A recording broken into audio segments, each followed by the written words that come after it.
Hey guys, what's going on? Gandhi here, and in today's video, we're going to be taking a deep dive look at my recent Solarion kill. This kill was logged this most recent Thursday and is currently rank number 1 Arms Warrior. In this kill, I like to highlight a couple of things. Raid comp is pretty standard, running a regular 3 Paladin group, triple Warrior. I do have triple BM buff with an enhance, which with recklessness is technically the BIS setup for Arms Warrior. Yes, a third BM is better than a Feral Druid, especially on shorter fights. As far as boss raid debuffs, it's all pretty standard. We have a Boomkin, Red Paladin, etc. We are not running Annihilator. Our Annihilator support enhance, shout out Crepe, was not in this raid. Um, so this was just show up, pump the boss, see what happens. So let's take a look at this kill. We're going to look at it at 0.5 speed. Shout out to Anchor. He did a full log dive review on this kill. Shout out to him. I was out with my family this weekend, so I was unable to be at my computer.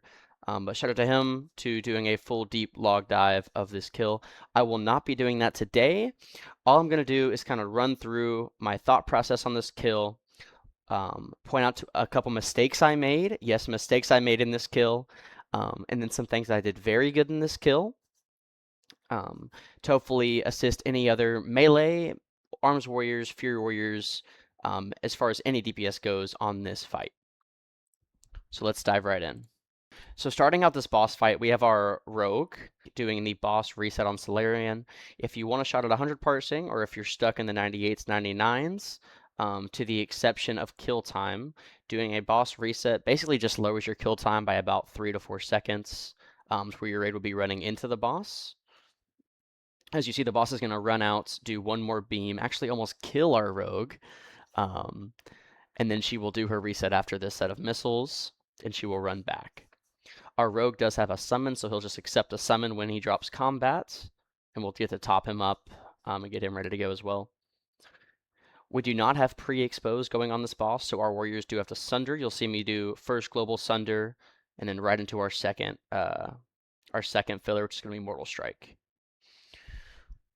So our triangle is our main tank. See, I'm positioned at the back of the boss even from the get-go. That's very important to note because when she transitions, she's going to continue to face this way. So you'll see a lot of our melee actually are in an incorrect position, standing where this BM Hunter is. Ideally, everyone is either on me or on the sides where they can easily transition over into the back side so they do not get parried on the phase transition. That is one thing in this kill that I did very well. My positioning was absolutely perfect for the entire kill. Looking at logs, I did not get parried a single time, and of course I am hard expertise capped, running a little bit over. Still waiting on Hydro Shoulders, but I am running Shapeshifters.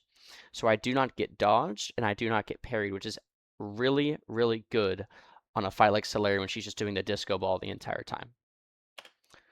So that first global, Sunder, Mortal Strike into a guaranteed slam with a very good delay. Whirlwind filler into another slam. Here comes Bloodlust. So another thing we did as well was we had a execute lust, meaning we lusted about 7 seconds in, which shout out to Noodle in group 3 in DLX, had an like I have not seen a more perfect lust in our entire time playing TBC than Noodle hit for us this week. Homie pulled out literally to the millisecond a perfect lust. So shout out Noodle. A little larger delay due to the lust, but it's okay. We still get the slam off. Mortal Strike filler. Awkward rage point, but it's fine. We're going to slam no matter what after this auto with the DST proc. So now we just have to be mindful, right? DST proc with lust and Mongoose, which is falling off anyways. That is one thing that I had bad RNG on was our Mongoose time. We got it off the rip, which is honestly very good. Getting DST and Mongoose procced early in a fight when you're getting an Execute Lust is actually what you want. Because we haven't popped Wreck yet, and there's no chance for me to overlap with a Haste Pot. It takes away that RNG, which is actually very good. So you see here we're getting everything on cooldown. We have Whirlwind on CD, MS on CD, and Lust at 35 seconds. So now my brain is shifting to let's get Deathwish up as soon as possible. So I want to slam here, No fillers were up. MS and Whirlwind were down. I Death Wish late into a Mortal Strike batch. Now, I've had some questions on the key term batch. The only reason I use that word is because it's referring to World of Warcraft Classic latency batching, spell batching. We are trying to just push the game, thread its spaghetti coding, and use our abilities as late as possible, connected together, so we can reduce our delay on the slams. WoW Classic has an internal delay that you can kind of manipulate and use to your advantage when it comes to ability usage. But let's just take a look here as well. Let's look at our cooldowns, right? We have Lust at 29. DST is up. We got an early proc. Absolutely great. Badge and Death Wish at 27 seconds.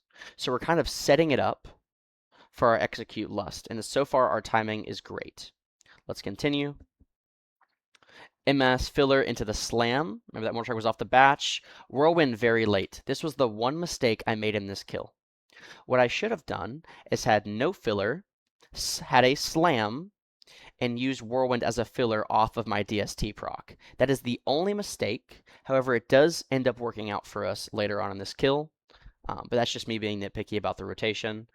Whirlwinding super late. All that is probably just a minor mistake in this kill. It's all right, because now we get a guaranteed slam. Death Wish is at 22 seconds. That kind of cues in my brain, okay, let's try and get Wreck up. And this is where it kind of lines up perfectly, right? 18, 19 seconds on Death Wish.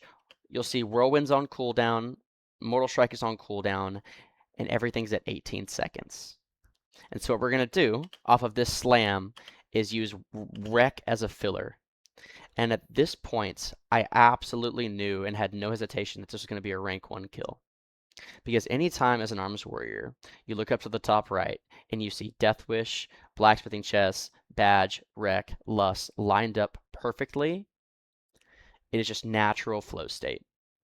So off this Wreck, we're going to get a Whirlwind into a Mortal Strike batch. Now I have a guaranteed slam. I haste pot. Rare time I haste pot towards the end of my swing timer. Since I batched my Whirlwind and Mortal Strike together at the end of my swing timer, I knew no matter what that I was going to be able to get a slam, so I decided to haste pot in the middle. Because the earlier the better. Ideally, you haste pot after a slam, but in the middle is fine, assuming you can get the slam no matter what. And up to this point, we have still yet to be dodged, yet to be parried.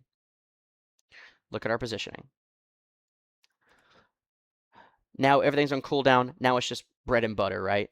Auto slam, Heroic Strike slam, Mortal Strike filler leading up to an execute phase, and now we're just slamming execute. Got a great second DST proc. This is the second mistake I made, and all this was everything just going so quickly. The blood was pumping. I knew I was pumping, and I just completely forgot to hit Blood Rage.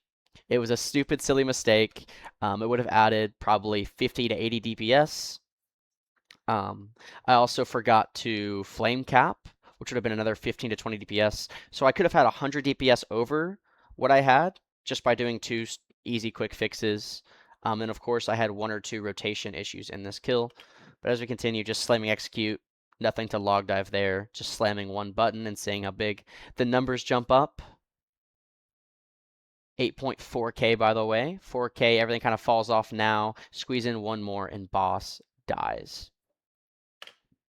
Very short video today. I just wanted to run down what was going through my head, my thought process, the setup for this kill, the raid supports. Shout out to the 3BM Hunters. Shout out to Noodle with the Lust timing. Shout out to Snugs for having a great tank positioning and not moving the entire boss fight. Other than that, guys, that's going to be it for this video. If you don't mind, please just drop a subscribe, hit the like button. My Twitch is linked on the screen. If you don't mind just dropping a follow, I stream Thursday nights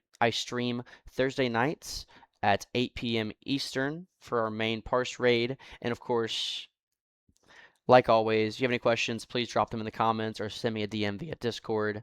That being said, guys, have a great rest of your day. Gandhi out. Peace.